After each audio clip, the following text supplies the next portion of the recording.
I'm Evelyn Carter. I'm 93 years old, and for 1,106 days, I lived in a place that smelled like bleach, canned peas, and surrender. That number matters. You start counting when your life stops belonging to you.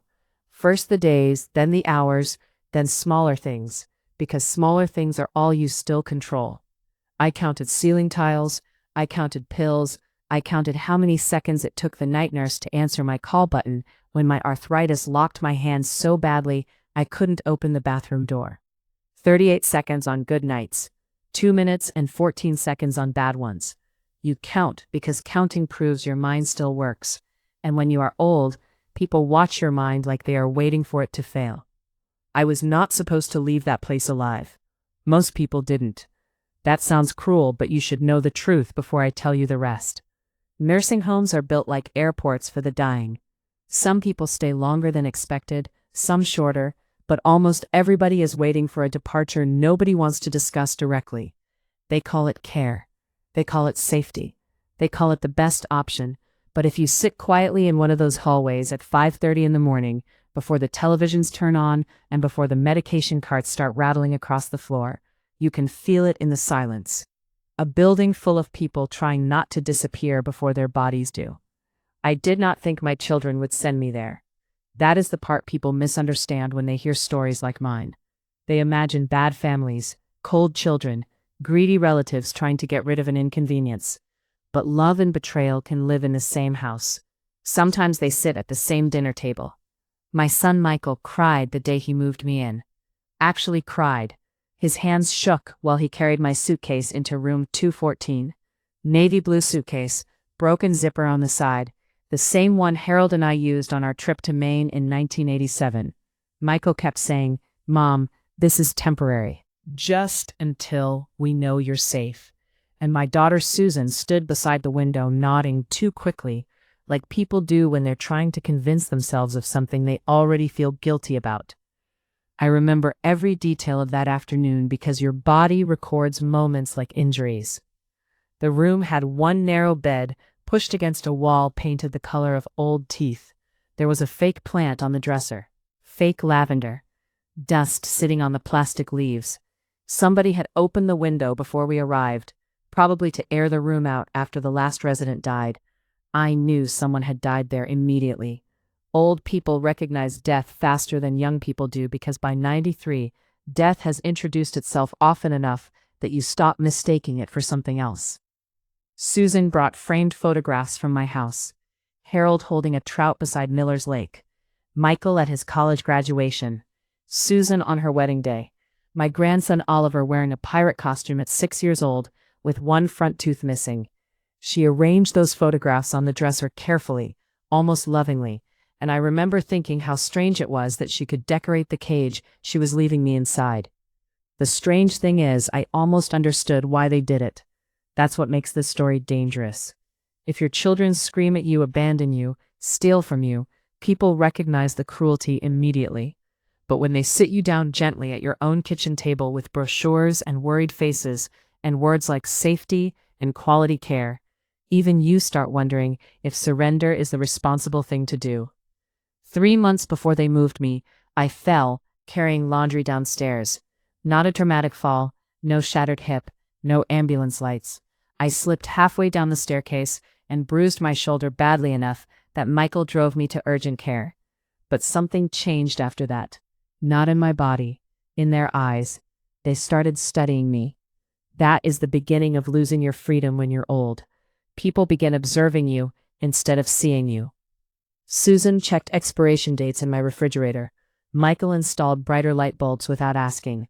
My grandson offered to manage my banking online because technology scams seniors. They started finishing my sentences when I paused too long looking for a word. Small things. Small enough that if you complained, you sounded ungrateful. But old age happens through accumulation. One loss alone feels survivable. Enough losses stacked together become a different life entirely. I had lived alone for 17 years after Harold died. 17 years. I learned how to reset circuit breakers, how to carry groceries without hurting my wrists, how to sleep diagonally across an empty bed. I kept my garden alive, paid my bills, read 3 newspapers every morning. I still baked peach cobbler from scratch every Sunday because routine keeps loneliness from spreading too far inside a house. But after the fall, my children stopped seeing evidence of survival. They started seeing risk. The conversation happened on a Thursday afternoon while rain tapped against the kitchen windows. Michael brought folders. Actual folders. Susan brought soup she barely touched. I remember noticing that neither of them removed their coats when they sat down, and somehow that frightened me before a single word was spoken, because people keep their coats on when they don't plan on staying long. "Mom," Michael said carefully, "we've been thinking. Nobody over 80 wants to hear those words from their children." I asked them what kind of soup Susan had brought, because old people learn to delay bad conversations whenever possible. Chicken noodle. Too much celery. I remember absurd details during painful moments. Maybe the brain does that to protect itself. Maybe if you focus hard enough on celery, you don't have to focus on the fact that your children are preparing to dismantle your life. Michael slid one of the folders toward me across the table. Inside were photographs of smiling seniors holding watercolor paintings and coffee mugs, as if old age were a permanent church social. The place was called Silver Pines Residence. There was a courtyard, physical therapy, 24-hour staffing, medication management. Every page used words like comfort and community and peace of mind. Not one mentioned loneliness. Not one mentioned fluorescent lights humming above your bed at midnight, while a stranger down the hallway cries for her dead husband. "We're worried about you," Susan said softly. That sentence sounds loving until you hear it enough times. I told them I was fine. I told them people fall sometimes. I told them my mother slipped on ice at 72 and still lived independently until 90. But while I spoke, I could already feel the decisions settling around me like wet cement. Michael wouldn't meet my eyes. Susan kept twisting her wedding ring. They had rehearsed this conversation beforehand. I knew it instinctively. Then, Michael said the sentence that finally told me I was losing. "What if next time nobody finds you?" Fear is the weapon people use when love stops persuading you. I wish I could tell you I fought harder. I wish I slammed my hand against the table and refused absolutely.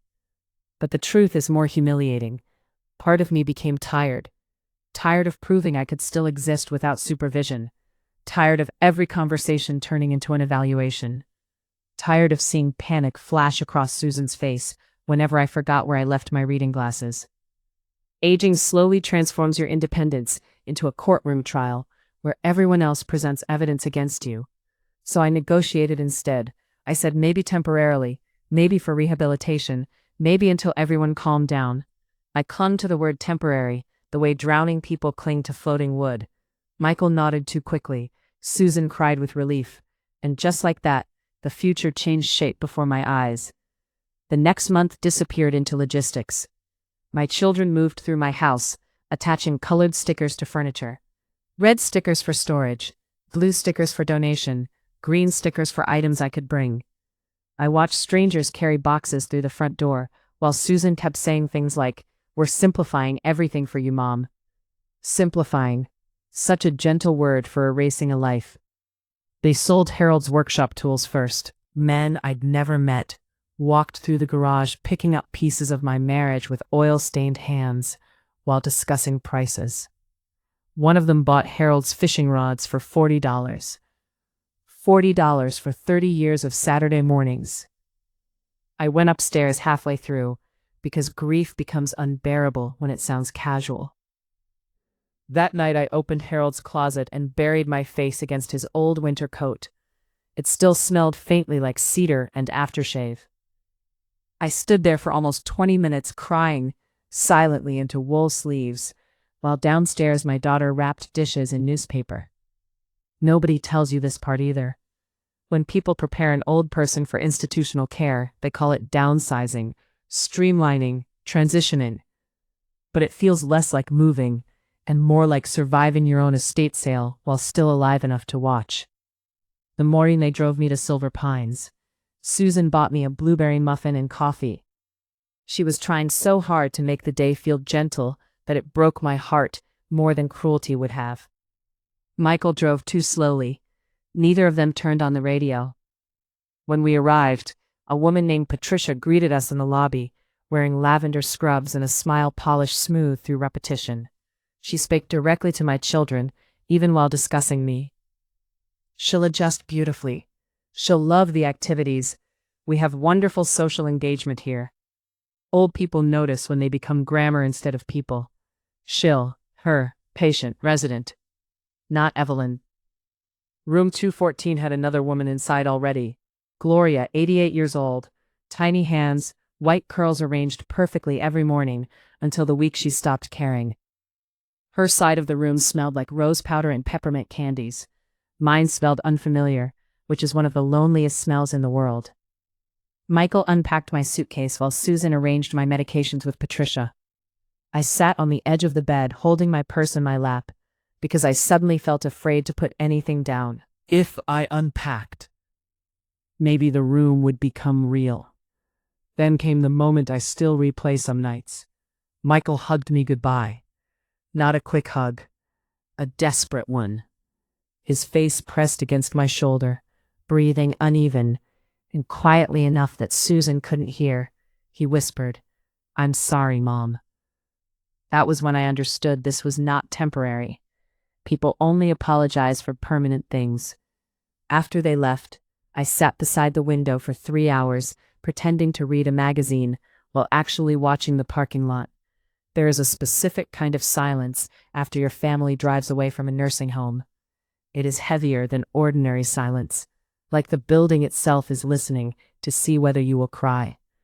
I did not cry immediately. First, I unpacked my slippers, then my sweaters.